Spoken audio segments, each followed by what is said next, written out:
too bad, I have to say. Not scary at all. And when you think I'm just going to arrange things and I'll put the camera back on once I've got sorted. See, at the moment I've got my main project bike under the cover and nothing else in the garage at the moment. And the BFR, obviously, as you know, is in the workshop, so the garage has got plenty of space in it now, but there was a time that this was my garage and my workshop. But when I got the power put in the workshop, I decided to get the power put in the garage anyway at the same time, just so I could charge up batteries and that kind of thing, and overflow here if I have to. But yes, it's been quite a change. So the workshop's taken a while because there was a lot of planning, there was a lot of building, there was a lot of things to be done to the workshop, even once it was, you know, getting the area ready for it, all that kind of stuff that's in the sort of workshop videos, garden videos, all that had to happen. And at the same time I had to sort of get everything ready in the workshop, including doing all the installation and all the paneling that went in, the electrics, and then I got the benches custom built by a joiner friend. He did both ends, and then I added in shelves. I had a lot of OSB board left, so I ended up designing all these shelves, making all these shelves. So I did all these bits, and I put the bits in here as well, just to try and utilise storage space, and I thought that would fit over the cabinets better. These cabinets were all obviously in the garage before, and I just, you know, I didn't want to go out and buy fancy toolboxes. You know, I said I've got my toolbox there, but I didn't want to go and buy the fancy cabinets, which, you know, would have been about £3 you know, to do either end. And they wouldn't have had a lot of workspace, there wouldn't have been a lot of places to put a vice and all those kind of things. So I wanted to custom design it, and I really wanted to use all these old cabinets because I felt that they were solid and well worth utilising. So I'm glad I did that. And I've just been adding my own sort of, slowly adding my own sort of pictures and so forth, just to try and, you know,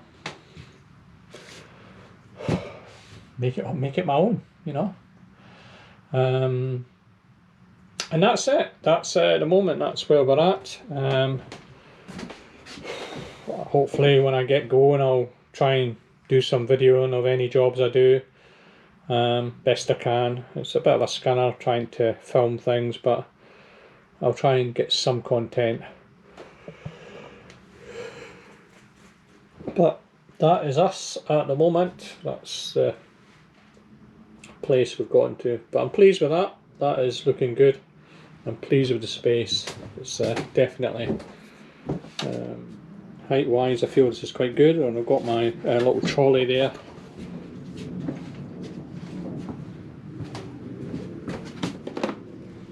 So you can see the brakes are binding there. I've known about that for a little while, so they really need to be overhauled. And then the top of the shocks are beginning to corrode a bit, so these could do with getting redone, the wheels could do with getting redone, and some of the tinware, plastics, tinware here, all needs to be refurbished. There are some bits at the bodywork that need to be dealt with. I'm not planning on doing that this year. I'm planning on doing the serviceable items and getting those sorted. There's things like, you know, there's a little sort of indent on the tank on either side. It's not broken the paint. I just love the bike, and I just really feel it's the best bike I've ever ridden. I mean, if you look at my wall, the bikes I've had, you know, it'll become more apparent in the channel, the motorcycles that I've had. If I could have got the workshop slightly wider, I would have done, but it would have been impossible. And yesterday I did a job fitting the gutter in.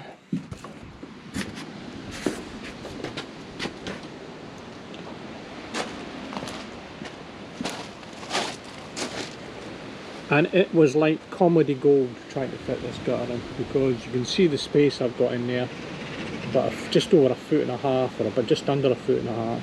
And I was struggling to get in there and to get it all done and get the screws and the brackets in. And it was comedy gold. I kept tripping up and things kept falling out my pocket. It was horrendous. So you can see from the actual, you know, area that's free, I couldn't have really got it any wider. Obviously you've got the end of the garage there. So that's why it was designed 8 foot wide, which gave me about 7.5 foot inside by the time you take the 3x2s and the installation going all the way around. And that's me just pushed the bike over a bit. So you can see I've got plenty of space here now, and there's still room on this side because I've still got it on the metal plate. Once I start working on things and start actually getting the practicality of being in the garage, being in a workshop instead of the garage, it'll really make a big difference. Being able to get into stuff, being able to lay stuff out on the bench, that kind of stuff, and then still have my daily traffic coming in and out the garage. Fantastic. Anyway, I'm going to sign off from there. Of course, I've got the all-important kettle purchased. Bye for now.